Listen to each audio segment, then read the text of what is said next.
नमस्कार दोस्तों, मैं विकास मंगल यूट्यूब चैनल के माध्यम से आज आपको मकर संक्रांति के पर्व के बारे में जानकारी दूंगा। मकर संक्रांति का पर्व आने वाली इस 14 तारीख को आ रहा है। 14 जनवरी 2022 को है।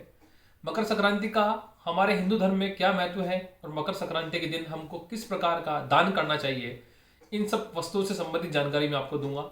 तो आइए हम पहले जानेंगे मकर संक्रांति क्या है। पौष माह में जब सूर्यदेव मकर राशि में प्रवेश करते हैं तो उस दिन को मकर संक्रांति कहा जाता है।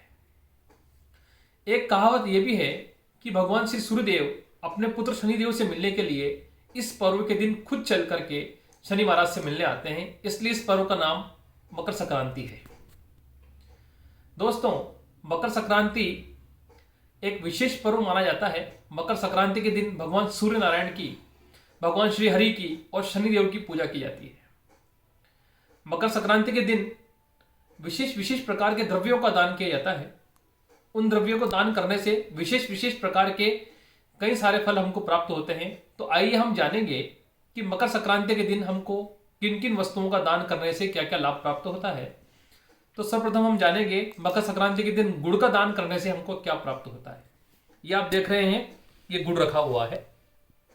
मकर संक्रांति के दिन जब सूर्यदेव मकर राशि में प्रवेश करते हैं उस दिन हमको विशुद्ध आहार करके किसी पवित्र नदी में स्नान करके, या हमारे ग्राम में जो पवित्र नदी है उसमें स्नान करके, उसके बाद हमको इस गुड़ का दान किसी यथोचित व्यक्ति को देना चाहिए जो कि इसका अभिलाषी हो, या कोई ब्राह्मण हो, या कोई साधु हो, या कोई संत हो, उनको इसका दान करना चाहिए।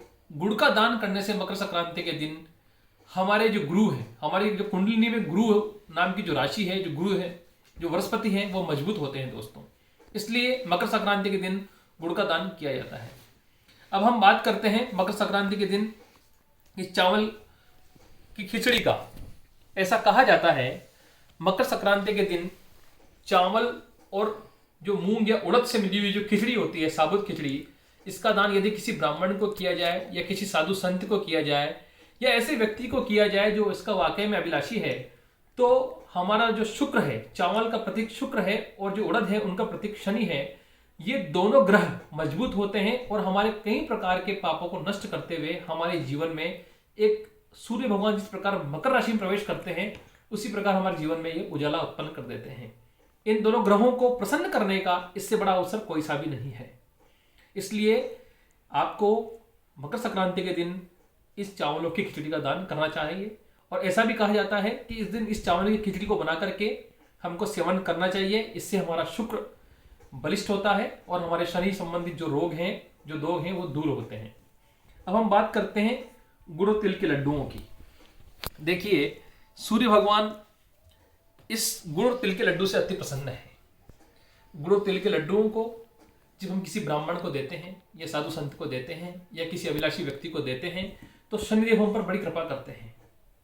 क्योंकि तिलों का संबंध जो है वो शनि और शुक्र से रहा है, और जो संक्रांति का पर्व है ये हमारे शुक्र को प्रबल करता है, सूर्यदेव को प्रसन्न करता है और शनिदेव को प्रसन्न करता है। इसलिए कहा गया है कि गुड़ से बने हुए लड्डू यदि हम किसी यथोचित ब्राह्मण को, साधु संत को या अभिलाषी को देते हैं तो सूर्य नारायण भगवान हम पर बड़ी कृपा करते हैं। और ऐसा कहा भी जाता है कि इस दिन गुड़ और तिल को खाना भी चाहिए। इससे नया खून बनता है, शरीर को कैल्शियम प्राप्त होता है, तिलों में अत्यधिक मात्रा में कैल्शियम होता है, तो ये हमारे कई प्रकार के रोगों को दूर करता है।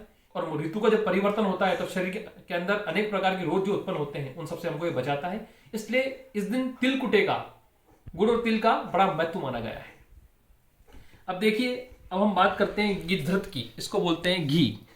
ऐसा कहा जाता है यदि किसी व्यक्ति के घर के अंदर दरिद्रता हो, लक्ष्मी का प्रवेश नहीं हो, तो मकर संक्रांति के दिन विशुद्ध आहार करे, किसी पवित्र संगम नदी में स्नान करे, स्नान करके यथोचित शुद्ध वस्त्र पहन करके यदि वो इस धृत का दीपदान श्री सूर्य नारायण भगवान के सामने करता है, अर्थात उनकी आरती उतारता है या उनको दीपक दिखाता है, और दीपक दिखाने के बाद थोड़ा सा धृत यदि किसी मंदिर में दान करता है या किसी अभिलाषी व्यक्ति को देता है, तो उसके जीवन में कभी भी दरिद्रता नहीं आती। उसके घर में लक्ष्मी सदा ही हमेशा वास करती है, और इस दिन किया गया पुण्य, किया गया दान हमेशा अक्षय रहता है, वो उसका कभी क्षय नहीं होता।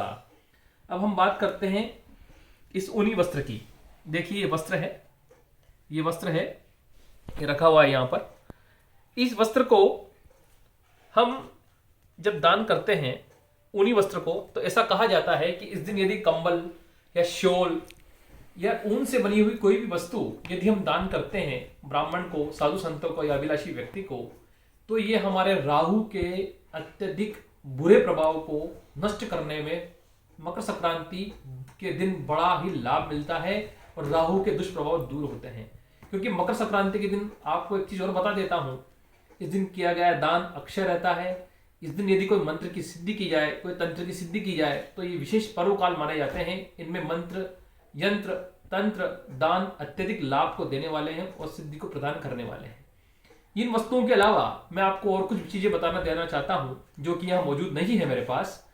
आप यदि मकर संक्रांति को गौ माता को हरा चारा खिलाते हैं, गौ माता साक्षात ईश्वर का प्रतीक है। हमारे हिंदू धर्म के अंदर हम बड़ा मानते हैं गौ माता को। गौ माता को चारा खिलाने से आपके जीवन में आ रही परेशानियां, रोग, आपके शत्रु, इन सब का ये सब नष्ट हो जाते हैं दोस्तों, और आपके घर में बरकत आती है। एक अक्षय पुण्य की आपको प्राप्ति होती है। और आपके जो पितृ हैं, यदि आप उन पितरों को तर्पण देते हैं मकर संक्रांति के दिन, तो वो तर्पण उनको उनके पितृलोक के अंदर अक्षय वस्तुओं की प्राप्ति कराता है, उनको तृप्ति प्रदान करता है। इसी प्रकार यदि हम देखते हैं, हम छोटी छोटी जो जीव हैं, जंतु हैं, जल में रहने वाले जलचर हैं, मछलियां हैं, यदि हम उनको आटे की गोलियां बना करके जल में डालते हैं तो अक्षय पुण्य की प्राप्ति होती है। क्योंकि जब मछलियों को दाना मिलता है तो बड़ी प्रसन्न होती हैं और वरुण देव प्रसन्न होकर के हमको मनोवांछित वर प्रदान करते हैं, क्योंकि वरुण का संबंध जल से है। दोस्तों मकर संक्रांति को बड़े हर्ष से मनाइए।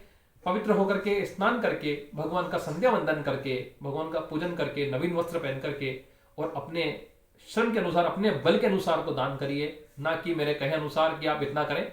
जितना आपको उचित लगता है, चाहे वो 1 रुपया हो, चाहे वो थोड़ी सी मुट्ठी भर चावल हो, चाहे वो थोड़ा सा जरा सा गुड़ हो, सच्ची श्रद्धा से, सच्चे मन से किया गया दान आपके जीवन में उन्नति को प्रदान करता है। यदि आपका मन विशुद्ध नहीं है तो आप पूरा कढ़ाई भर के, पूरा ट्रक भर के कर देंगे, तभी उससे कोई लेना देना नहीं निकलेगा। मन पवित्र है तो सब कुछ पवित्र रहेगा। आप विशुद्ध मन से दान को करिए, मकर संक्रांति के पर्व को मनाइए। उस दिन तिल और गुड़ के लड्डू को खाइए, बच्चों को खिलाइए। आप लोग स्वस्थ रहें। आपको मकर संक्रांति की विकास मंगल की तरफ से ढेर सारी शुभकामनाएं। बहुत बहुत बधाई हो। नमस्कार, धन्यवाद।